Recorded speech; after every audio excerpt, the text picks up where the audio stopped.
Hollywood movie the devil's advocate. Gainesville, Florida court room में एक school teacher पर child molestation का case चल रहा होता है जिसका नाम लॉयड गेटिस रहता है और उसे डिफेंड कर रहा होता है केविन लोमैक्स। केविन एक बहुत अच्छा लॉयर रहता है और अपने अभी तक के पूरे लॉ करियर में एक भी केस नहीं हारा रहता। और केविन उस लड़की की बातों को ध्यान से सुन रहा होता है और उस लड़की की बातों से केविन को पता चलता है कि लॉयड ने सच में उस लड़की को मोलेस्ट किया था और लॉयड ने उससे झूठ कहा था कि वो बेकसूर है। सच्चाई जानने के बाद केविन जज से एक ब्रेक मांगता है और वॉशरूम में जाकर एक मिरर के सामने खड़ा हो जाता है और केस के बारे में सोचता है कि वो लॉयड का केस लड़कर सही कर रहा है या नहीं। और उसे सबसे ज्यादा जो बात परेशान कर रही होती है वो ये कि अगर वो केस से पीछे हटा तो उसके कभी न हारने वाले लॉ करियर में एक हार का दाग लग जाएगा। केविन ये सब के बारे में सोच ही रहा होता है कि तभी एक लोकल न्यूज रिपोर्टर केविन के पास आता है और उसे उकसाते हुए कहता है कि आज के दिन वो अपना पहला केस हारने वाला है। और ये बात सुनकर केविन चिढ़ जाता है और खुद को रिलैक्स करता है और वापस कोर्ट रूम में जाकर लॉयड को डिफेंड करता है और अपनी काबिलियत से लॉयड को बेगुनाह साबित कर देता है, जिससे केविन केस जीत जाता है। केस जीतने की खुशी में केविन अपनी वाइफ और अपने दोस्तों के साथ एक क्लब में जाकर पार्टी करता है। क्लब में केविन की मुलाकात न्यूयॉर्क सिटी लॉ फर्म के एक रिप्रेजेंटेटिव से होता है और वो रिप्रेजेंटेटिव केविन को एक केस हैंडल करने के लिए कहता है और उस केस के लिए केविन को बहुत सारे पैसे भी ऑफर करता है। शुरुआत में केविन को लगता है कि कोई उसके साथ मजाक कर रहा है, पर चेक को अपनी आंखों से देखने पर उसे यकीन हो जाता है कि उसके साथ जो भी हो रहा है वो सच है। केविन उस रिप्रेजेंटेटिव की ऑफर को एक्सेप्ट कर लेता है और अगले दिन न्यूयॉर्क निकलने से पहले केविन अपनी माँ से मिलने जाता है और उसे अपने नए काम के बारे में बताता है। केविन की माँ उसके न्यूयॉर्क जाने की बात से परेशान हो जाती है और उससे कहती है कि हो सके तो वो न्यूयॉर्क ना जाए क्योंकि न्यूयॉर्क एक बहुत बुरी जगह है और वहाँ सिर्फ बुरी आत्माएं रहती है और हर तरफ सिर्फ दिखावा और लालच भरा हुआ है। अपनी माँ की बात सुनकर केविन उससे कहता है कि वो बेकार की टेंशन ले रही है और उसके साथ वहाँ कुछ बुरा नहीं होने वाला। अपनी माँ से मिलकर केविन वहाँ से न्यूयॉर्क के लिए निकल जाता है और न्यूयॉर्क पहुंचकर केविन अपना पहला केस बड़ी आसानी से जीत जाता है, जिसके बाद वो रिप्रेजेंटेटिव केविन को अपने बॉस जॉन मिल्टन से मिलवाता है। मिल्टन केविन के काम से बहुत खुश रहता है और उसे न्यूयॉर्क में ही रहकर उसके लिए काम करने को कहता है और केविन को बहुत बड़े सैलरी का ऑफर देता है। इतने बड़े ऑफर मिलने से केविन खुद को रोक नहीं पाता और मिल्टन के साथ काम करने के लिए राजी हो जाता है, पर ऐसा करने से केविन काम में बहुत बिजी हो जाता है और अपनी वाइफ के लिए टाइम नहीं निकाल पाता, जिससे उसकी वाइफ खुद को अकेला महसूस करने लगती है और हर वक्त अपने घर में ही बंद रहती है और इसी तरह काफी दिन बीत जाते हैं। एक दिन केविन की माँ उससे मिलने न्यूयॉर्क आती है और उसे मिल्टन के साथ देखकर घबरा जाती है और उसे वापस घर चलने को कहती है, पर केविन अपनी माँ की बात नहीं सुनता क्योंकि वो अपने काम को लेकर बहुत ही ज्यादा सीरियस हो चुका था। इसी बीच मिल्टन केविन को एक आदमी से मिलवाता है जिसका नाम एलेक्स कलन रहता है। एलेक्स बहुत बड़ा बिजनेसमैन रहता है और उस पर अपनी बीवी, बेटे और मेड को मारने का केस चल रहा होता है। मिल्टन केविन को एलेक्स का केस हैंडल करने को कहता है और केविन बिना कुछ सोचे वो केस ले लेता है, जिसका अंजाम यह रहता है कि केविन अपने काम में और बिजी हो जाता है और अपनी वाइफ से और दूर हो जाता है और इसके साथ केविन मिल्टन की ही एक वर्कर क्रिस्टा बेला की तरफ अट्रैक्ट होने लगता है। दूसरी तरफ केविन की वाइफ अपना मन लगाने के लिए वो रिप्रेजेंटेटिव की बीवी के साथ शॉपिंग करने जाती है और तभी केविन की वाइफ को उस औरत में डीमन दिखती है जिससे वो डर जाती है। और इसके तुरंत बाद केविन की वाइफ एक सपना देखती है कि एक बच्चा उसके ओवरीज को खा रहा है जिससे वो कभी मां नहीं बन सकती और उसका ये सपना सच हो जाता है। डॉक्टर से चेकअप कराने पर डॉक्टर उसे बताता है कि वो सच में कभी मां नहीं बन सकती। केविन की वाइफ इस हादसे से और ज्यादा घबरा जाती है और केविन से भीख मांगती है कि वो उसे न्यूयॉर्क से वापस ले चले, पर केविन उसकी बात नहीं मानता। केविन को लगता है कि उसकी बीवी की दिमागी हालत ठीक नहीं है और वो मिल्टन से जाकर सारी बातें शेयर करता है। केविन की बात सुनकर मिल्टन उसे केस छोड़ने का सलाह देता है और अपनी बीवी की देखभाल करने को कहता है, तो केविन मिल्टन से कहता है कि वो ऐसा नहीं कर सकता, ये उसकी लाइफ की सबसे बड़ी केस है और अगर वो इस केस को छोड़कर अपनी बीवी के पास गया और इसी बीच वो ठीक हो गई तो सारी उम्र वो अपनी बीवी से नफरत करने लगेगा कि उसी की वजह से उसे इतना बड़ा मौका गंवाना पड़ा। इसके बाद केविन मिल्टन से कहता है कि जैसे ही ये केस खत्म होगा वो अपनी बीवी के पास वापस लौट जाएगा और सारा मामला संभाल लेगा। और इसी तरह कुछ दिन और बीत जाते हैं और एक दिन अचानक एडी बारजोन, जो कि मिल्टन के कंपनी का पार्टनर रहता है, वो केविन के पास आता है और उसे धमकी देता है कि वो मिल्टन के सारे बुरे कामों का राज यूनाइटेड स्टेट अटॉर्नी को बता देगा क्योंकि उसे लगता है कि मिल्टन उसे कंपनी से निकालने वाला है और उसकी जगह केविन को देने वाला है। एडी की बात सुनकर केविन उससे कहता है कि वो जो भी कह रहा है उसे उसके बारे में कुछ नहीं पता,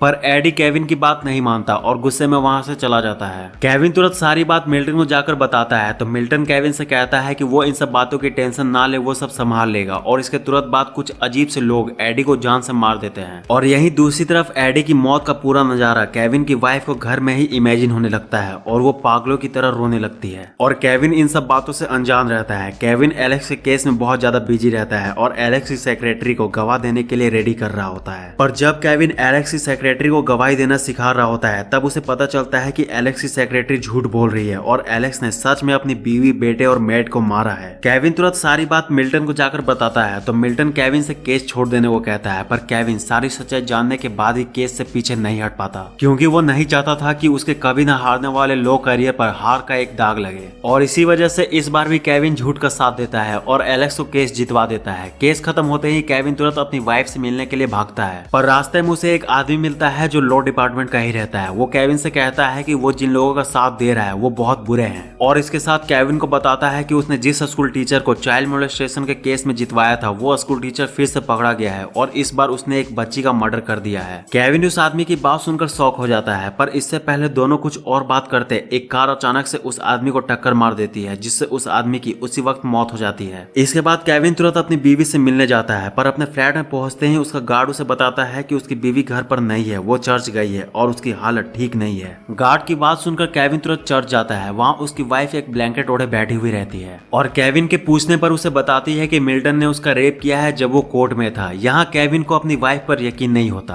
क्योंकि मिल्टन भी केविन के साथ पूरे वक्त कोर्ट में मौजूद था। केविन की वाइफ केविन से चिढ़ जाती है और उसे यकीन दिलाने के लिए अपना ब्लैंकेट हटा देती है। उसके पूरे शरीर में गहरे जख्म बने हुए रहते हैं, पर फिर भी केविन को उस पर यकीन नहीं होता। उसे लगता है कि उसकी वाइफ ने खुद से वो सारे जख्म बनाए हैं और अपनी वाइफ को बीमार समझकर वो उसे मेंटल हॉस्पिटल में भर्ती कर देता है और अगले दिन अपनी माँ और मैनेजर के साथ अपनी वाइफ से मिलने जाता है। पर जब केविन और उसकी माँ बाहर होते हैं तब केविन की मैनेजर केविन की वाइफ के पास जाती है और उसे मिरर में अपना डीमन वाला चेहरा दिखाती है, जिससे केविन की वाइफ वापस डर जाती है और इन सब चीजों से फ्रस्ट्रेट होकर रूम बंद करके केविन के आंखों के सामने सुसाइड कर लेती है। तभी केविन की माँ उसे बताती है कि वो उसे इसी वजह से न्यूयॉर्क छोड़ने को कह रही थी और मिल्टन और कोई नहीं बल्कि उसका बाप है। मिल्टन की असलियत जानने के बाद केविन उससे बदला लेने के लिए एक पिस्टल लेकर उसके पास चला जाता है। वहाँ मिल्टन उसे बताता है कि उसकी बीवी ने उससे जो कुछ भी कहा था वो सच था, उसने उसकी बीवी का सच में रेप किया था। मिल्टन की बात सुनकर केविन गुस्से में आ जाता है और उस पर बिना रुके गोली चलाने लगता है, पर मिल्टन पर एक भी गोली का असर नहीं होता।